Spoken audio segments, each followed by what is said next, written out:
In this, we'll discuss the different biasing of BJT. So, what is a biasing of what is meant by biasing means the method of establishing the operating point is called the biasing. However, the operating point shifts with the changes in transistor parameters such as the gain value, reverse saturation current and base emitter voltage. As these transistor parameters are temperature dependent, the operating point also varies with the changes in temperature. So this slide explains how to overcome this instability problem and discuss the method of providing bias stability. So next one, there are different analysis, that is a Q point is identified, and the next one, maintain the Q point is very important one. For this we'll go for the different techniques. So the fixed bias circuit, collector base bias circuit, voltage divider bias circuit, emitter bias circuit. Let us go for the one by one. Fixed bias circuit. Here the fixed bias, the figure 1 shows the simple fixed bias circuit. Here we are having a two voltages, that is emitter base junction forward biaser by the battery VBB, and a collector base junction is reverse biaser by the battery VCC. But it is always a convenient and preferable to have an electronic circuit that works on a single battery. Is it so? So for this, some modifications are made in this circuit. That is, a single battery is used to obtain both the biasing voltages. For this, a RB value is changed here. The figure 2 shows RB value comes from the feedback of the circuit, that is from the collector terminal, directly from the source. So this is a first notation. So next, after modification, we will go for the analysis of Q point. To find the Q point, we will go for the DC analysis. So in this method, that is, we know the familiarized topic, that is a KVL circuit. So if you apply a KVL to the base circuit, before that we will have some assumption, that is in the input capacitor and output capacitor for the DC analysis, it is going to open circuited. After applying a KVL circuit to the base terminal, that is KVL means voltage potential rise equal to potential drop at each terminal, that is VCC, your applied voltage, minus drop across RB minus voltage drop across the base terminal, which is equal to 0. So solving for IB, we will get VCC by RB if the condition is VCC is greater than VBE. Next, apply KVL to the output circuit, that is drop across your RC, drop across VCE, and in addition to your potential rise VCC, and equate to 0, and for solving the IC value, collector current, which is equal to VCC by RC. From this discussion, we will conclude that your Q point is depends upon your IB value and the IC value. Whatever your VCE, that is collector emitter voltage, which is equal to VCC minus IC into RC. So from this discussion, this is your feedback bias circuit. So in order to find the Q point, we'll and to make another discussion to understand the Q point from the given fixed bias circuit, we'll go for the one problem. So this is given circuit diagram. RB value is equal to 360 kilo ohm, RC value equal to 2 kilo ohms, and the gain value is equal to 100. So from this we'll easily find the IB value, because Q point is depends upon your IB, IC and the VCE value. So we know the equation, so substitute IB is equal to VCC minus VBE divided by RB value, that is 20.28 microamps. What about your IC? Your collector current is equal to gain times your IB value, that is 2.028 milliamps. What about your VCE? That is VCC minus ICRC, that is substitute the values, we will get VCE is equal to 3.94. Next, from this the circuit is midpoint biased. How to tell that it is midpoint biased means we will go for the another discussion. So if you take the IC value, this is VCC by RC value, that is 4 milliamps. And next, what about your VCE? That is at the Q. VCE Q means at the operating point, which is equal to your applied voltage 8 volt.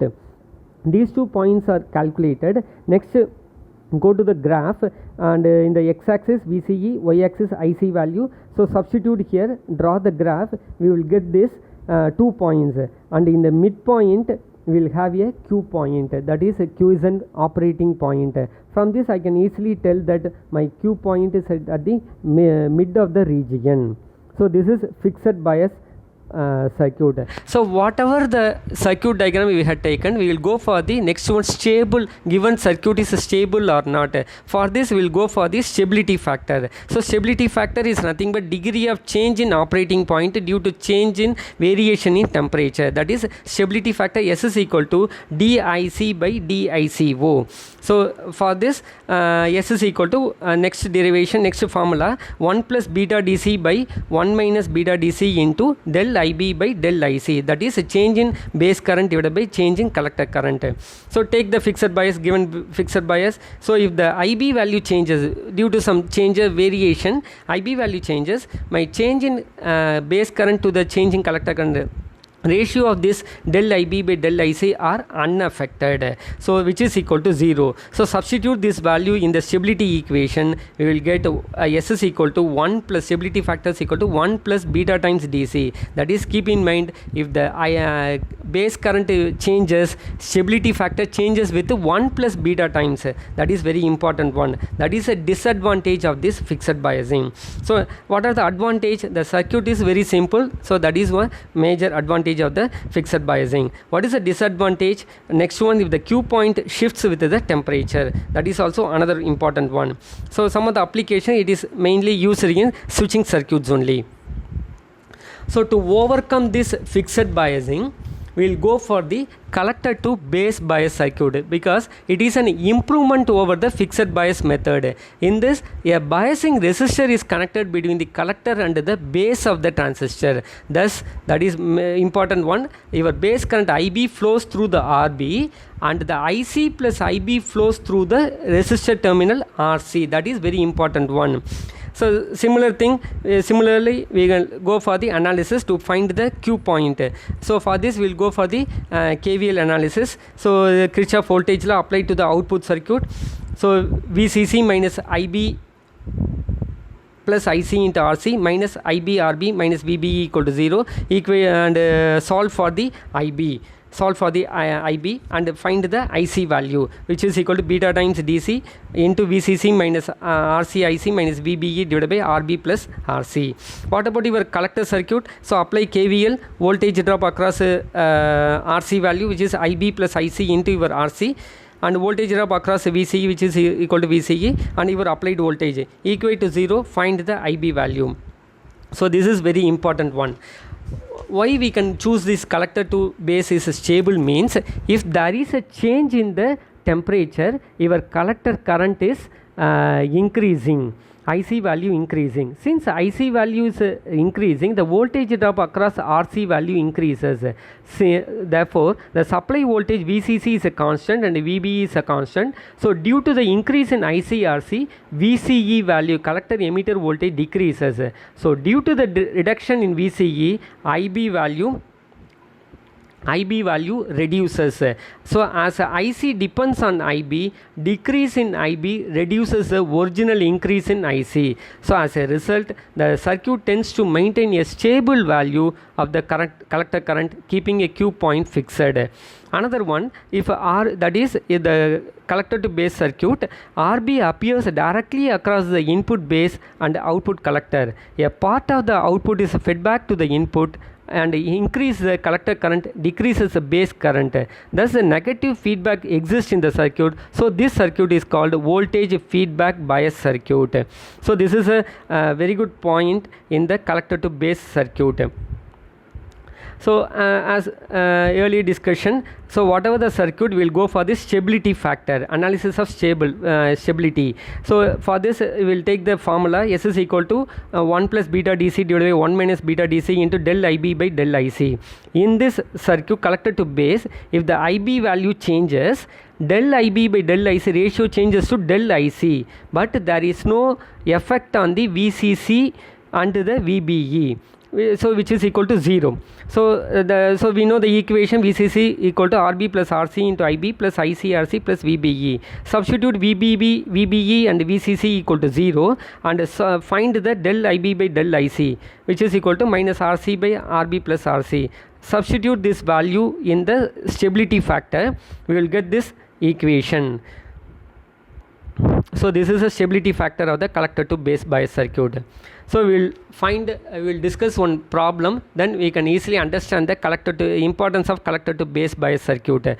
So for this given circuit, find the Q point, that is very important one. So from the early discussion, IC is equal to, because a Q point depends upon your IC, IB and the VCE. So IC is equal to beta DC VCC minus ICRC minus VBE by RC plus RB. From this, find the IC value, which is equal to 1.018 milliamps. What about your IB? IC divided by beta times DC. So next we will go for the 10.18 microamps. What about your VCE? VCC minus IB plus IC into RC, that is very important, which is equal to 1.7182. From this discussion, so collector to base circuit is Q point is identified.